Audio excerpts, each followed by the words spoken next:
আসসালামু আলাইকুম রহমতুল্লাহ। সুস্থ পাখি সুন্দর খামার। আপনার এই খামারের পাখিকে সবসময় সুস্থ রাখার জন্য বাড়তি টেক কেয়ারের প্রয়োজন হয়। আর এই খামারের পাখি সবসময় অসুখ ব্যাধি লেগে থাকে। তাই এই খামারের পাখিকে সবসময় যত্ন নেওয়া প্রয়োজন। আমার এই ছোট্ট খামারের পাখিগুলোকে সুস্থ এবং সুন্দর রাখার জন্য আমি যে ট্রিটমেন্ট দিয়ে থাকি প্রতি মাসিক, আজকে আপনাদের দেখাবো আমি প্রতি মাসিক এই পাখিকে সুস্থ রাখার জন্য যে সকল ট্রিটমেন্ট করে থাকি। দেখেন,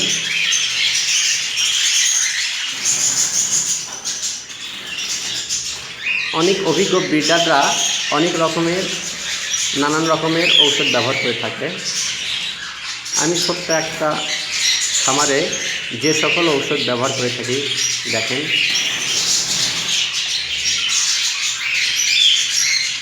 সাফি,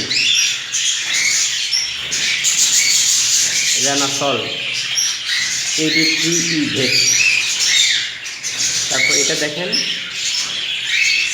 লিভাভেট, ক্যালপ্লেক্স, অ্যামিনোভেট, জিঙ্ক,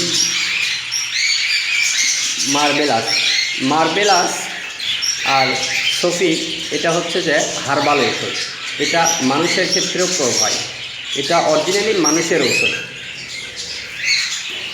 আর একটা আছে হোমিওপ্যাথি, এটাও মানুষের ঔষধ, বেলাডোনা। আর একটা হচ্ছে ক্যালিকাবার। আমরা প্রচলিত সবসময় ওষুধ ব্যবহার করে থাকি অ্যান্টিবায়োটিক অক্সিডক্সি।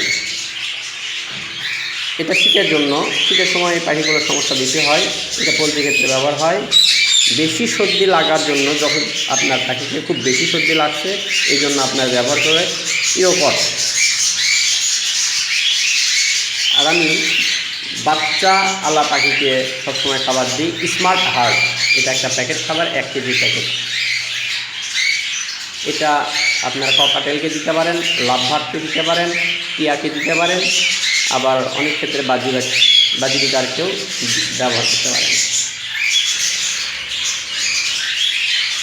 আপনারা এই ঔষধগুলো নিয়ম মাফিক একজন অভিজ্ঞ ব্রিডারের কাছ থেকে পরামর্শ নিয়ে তারপরে ওষুধগুলো আপনারা ব্যবহার করতে পারবেন।